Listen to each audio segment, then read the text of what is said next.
Hey everyone, Frank Yazwick here at Ballast. Today I want to talk to you about different tax treatments of different assets in retirement. Got a couple case studies to consider.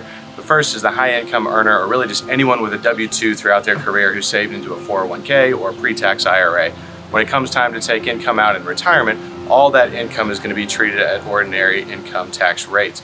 So what can we do? We can, while they're working, save into different tax buckets, or before they start taking distributions, or maybe even while they are, consider Roth conversions.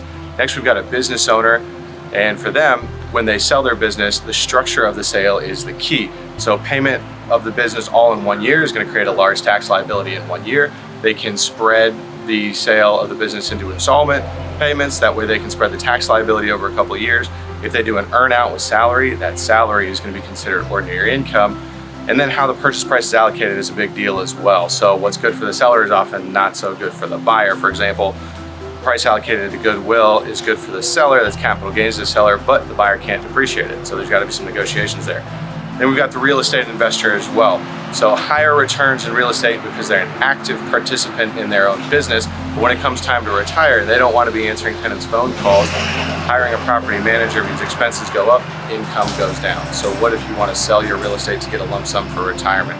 Now all of a sudden we're looking at potential big capital gains if you depreciated your buildings down to zero.